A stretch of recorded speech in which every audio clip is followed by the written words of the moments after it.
Mike. Whoa! He had the nerve to go with a doll baby with Mbappe's face on it. Didn't he put 4 goals past you, dog? He almost won the Golden Boot just on goals he scored against you. Some people have no shame. And let this be a lesson to you kids. Not everybody who has a gold medal or a trophy actually deserves it or is at all deserving of respect. Welcome to Open Mic. We like to start the show with a few stories or a hot take on a story you're not likely to see anywhere else. I'm from gorgeous Prince George's, and now I spill the tea in D.C., so you know these jokes come from a place of love, if in fact that was something I was capable of. Let's start things off right here in D.C. D.C. council members are expected to vote on a plan to boost tourism by increasing the tax on hotel rooms by 1% and using that money for D.C. tourism advertising. And members will vote on a plan to boost tourism by increasing the tax on hotel rooms by 1%. Right now, that works out to about $15 for every $100 spent on a room. The increase, though, would raise that price to about $16. D.C. leaders say tourism has taken a hit during the pandemic, and this would raise money for advertising to promote D.C. across the country and internationally. Does that mean I get to charge more for my Airbnb? Hey, I tell you this. Those better be some compelling ads, because no tourist has ever said, you know what I really want to do? Spend a little bit more money on vacation. Now, the sales team at Destination DC has their work cut out for them. They should stress that lots of touristy things here are free. That'll make up for the hotel tax increase. DC has always attracted tourists when the world wasn't locked down in a global pandemic. This might not even be necessary. But when has that ever stopped D.C. from getting money? But whatever happens, I hope the tourism industry rebounds and thrives, even if it does mean more folks will be standing on the wrong side of the metro escalators. Let's head to New York for this next story. A report by the New York Times that was verified and reviewed by CNN shows that Republican Representative-elect George Santos may have misrepresented his education and employment history during his campaign.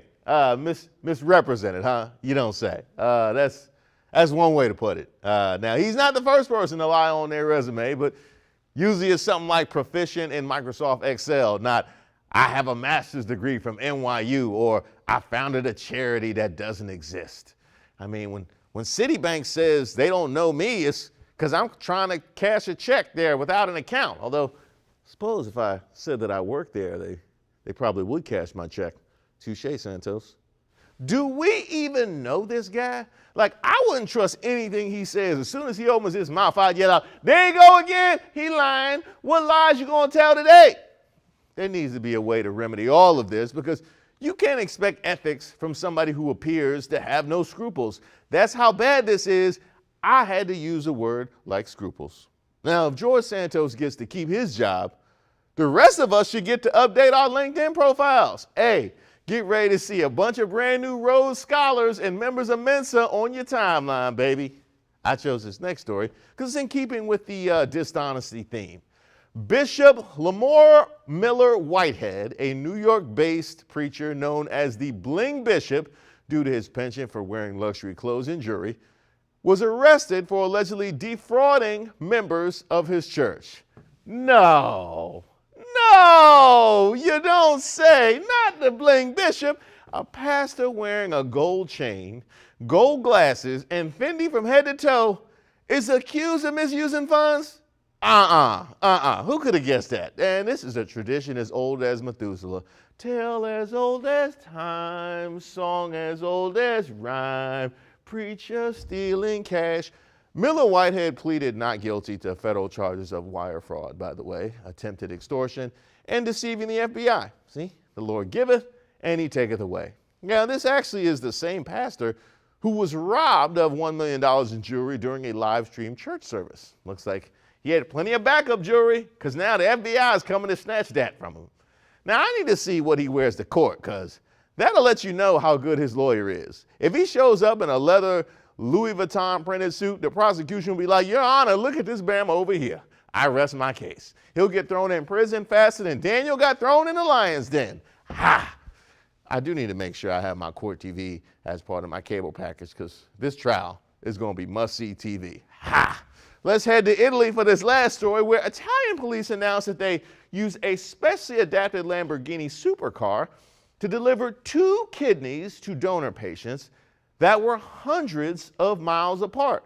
Now, I know I just talked about a pastor living flashy and exorbitant, but I'm all for this. That Lambo is probably cheaper than most helicopters and is definitely cooler. Less people would be yelling defund the police if they were buying these instead of military surplus. In fact, more people would sign up to be cops.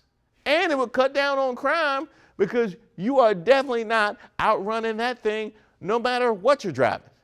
Now, this Lamborghini Huracan, which has a top speed of 190 miles per hour and can go from 0 to 100 in 3.2 seconds, was actually a gift from the luxury car maker to the police force. Hold up. A free Lambo, man, they better use that thing. I'm just glad they use it to save lives since they also could have been using it to pick up women. I mean, they probably are using it to meet women when they aren't delivering kidneys, but that's what every man who's driving a Lambo is using it for, especially people that are renting them. Now, the kidneys were safely delivered to the patient, so all's well that ends well. Now these cops can get back to using that car to cruise past nightclubs trying to look cool. My favorite story, it's got to be the police Lambo kidney delivery service. That is the only positive story we had today, so I'm going with that.